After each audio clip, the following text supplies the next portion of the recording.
मुक्ता का 3 तल्ले का मकान, नीचे बैठक तो छत पर रसोई। अरे मुक्ता, गर्मा गर्म रोटी तो ला, बहुत स्वाद बनी है सब्जी। लाई माँ, बस 2 मिनट। मुक्ता की दौड़ जो सुबह शुरू होती तो रात में जाकर रुकती। ऊपर नीचे करते करते पूरा शरीर थक जाता, लेकिन माँ, मैं आपके पैर में तेल लगाकर ही सोऊंगी, नहीं तो मुझे नींद नहीं आएगी।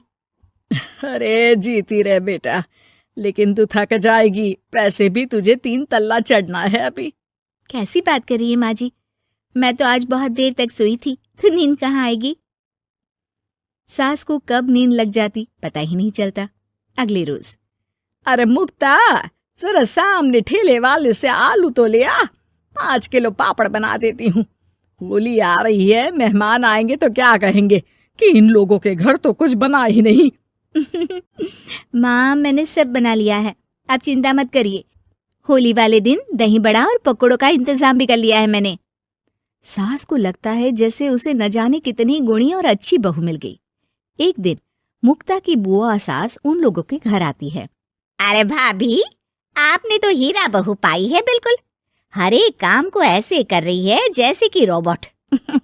एक हमारी है, 2 रोटी खिला दे तो गनीमत समझो। अरे हम तो बेटे को देख के सोच रहे थे कि कलवासा है, पता नहीं कौन शादी करेगा, लेकिन देखो जय दूध से फपकती बहू आई है। हाँ भाभी, आप तो लक्की हो, लक्की। तभी वहां मुक्ता आ जाती है।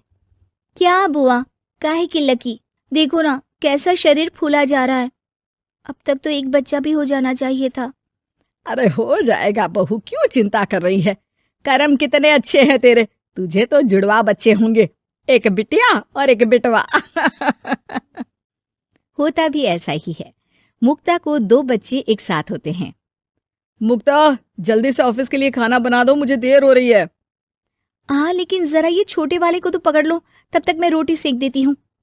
मुक्ता सारे घर का काम बड़े ही मगन होकर करती।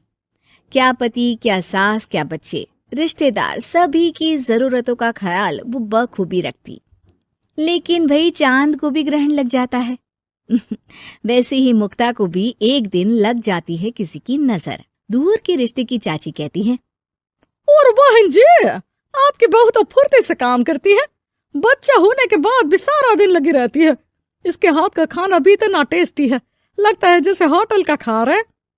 बस फिर क्या था, वो तो चली जाती है, लेकिन लग जाती है नजर मुक्ता को। शाम के वक्त, मुक्ता, कहाँ है बहू? हाँ माँ जी बोलिए, क्या हो गया, बच्चे को सुला रही हूँ। अरे बेटा, जरा चाय तो पिला दे। हाँ हाँ जरूर, बना लीजिए, मुझे कमरे में ही दे देना माँ जी, बहुत थकान लग रही है। थकान? है भगवान, ये क्या बोल रही है, इसके मुंह से तो ये शब्द मैंने आज तक नहीं सुना। अगली सुबह, अरे मुक्ता, आज खाने का डब्बा इतना हल्का क्यों है? वो इसलिए क्योंकि मैंने सिर्फ रोटी और दाल बनाई है। अरे लेकिन मुक्ता, मैं तो नाश्ता, दिन का खाना, फिर शाम का स्नैक्स, फ्रूट, सलाद, ये सब लेकर जाता हूँ। कहाँ है ये सब? अरे कैसी बात कर रहे हैं आप, इतना सारा खाना तो मैं 4 दिन में नहीं खाती, जितना आप एक दिन में बनाने की बात कर रहे हैं। ना जी ना, मुन्ने के साथ जितना हो पाएगा उतना ही करूंगी मैं। मुक्ता की बात सुनकर पति हैरान रह जाता है। तभी वहां बुआ सास आ जाती है। अरे मुक्ता, मेरे नाती का जन्मदिन है, भूल गई क्या? आज शाम को आना, और मुक्ता थोड़ा जल्दी आ जाना, मेरी बहू का हाथ बटा देना। किचन में वो तेरी तरह स्मार्ट तो है नहीं कि फट फटाक से काम कर ले। अरे बुआ, कैसी बात कर दी, फट फटाक से काम कैसे हो जाएगा, हम बहुएं हैं, रजनीकांत नहीं। बुआ देखो, आप काम के लिए पास के लल्लू हलवाई की बीवी को बुला लो, वो मदद कर देंगी, मैं तो नहीं आ पाऊंगी। बुआ सास को समझ में नहीं आता कि ये वो मुक्ता है जो 50 लोगों का खाना बनाकर भी चेहरे की चमक खोने नहीं देती थी। वही मुक्ता भी अपने कमरे में जाकर बिस्तर पर बैठ जाती है कि सास की आवाज आती है। मुक्ता, क्या हो गया बेटा, आज दोपहर के खाने की तैयारी नहीं करनी क्या? अरे माँ जी, अब नहीं होता मुझसे 3 तल्ले में ऊपर नीचे करना, आप लोग रसोई को ऊपर ही ले आओ। अरे पैरों में इतना दर्द होता है कि बता नहीं सकती। अरे लेकिन तू तो बोलती थी कि इससे तू फिट रहती है। अरे काहे के फिट माँ जी, हालत खराब हो रखी है। कौन ऐसा मकान बनवाता है कि जहाँ सोने का कमरा अमेरिका में है तो खाने का लंदन में। अरे रसोई बनानी है तो जाओ अफ्रीका। ना जी ना, मुझसे नहीं होगा इस घर का काम। मुक्ता की बदली हरकत किसी को समझ में नहीं आ रही थी। अरे ये मुक्ता को क्या हो गया है? मुझे तो लगता है इसकी माँ ने पट्टी पढ़ाई होगी। और ना जी ना, मुक्ता की माँ यानी मेरी समधन तो देवी है देवी। वो तो अपनी बेटी को ऐसे संस्कार दे ही नहीं सकती। मुझे माजरा कुछ और ही लग रहा है। तभी वहां मुक्ता हाथ में प्लेट और सब्जी लेकर आ जाती है। माजरा? किस बात का माजरा? खैर माँ जी, जरा ये सब्जी तो काट दीजिए, और हाँ, इसके बाद मैं आटा यहीं दे जाऊंगी, गूंद देना। हाँ हाँ, तू एक काम कर बेटा, गैस चूल्हा भी यहीं दे दे, बना भी दूंगी। अच्छा ठीक है, शाम को उसका भी इंतजाम कर देती हूँ। ये बोलकर मुक्ता वहां से चली जाती है। हे भगवान, ये तो वो मुक्ता है ही नहीं। अरे एक बार तो मुझे याद है, मेरे जूते भी इसने मुझे अपने हाथ से पहनाए थे। तभी सास के दिमाग की बत्ती जल जाती है।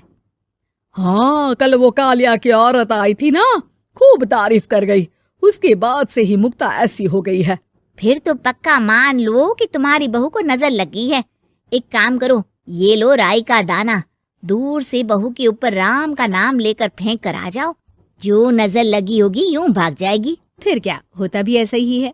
सास जैसे ही बहू पर राई फेंक कर वापस आती है, थोड़ी ही देर में मुक्ता भी आ जाती है।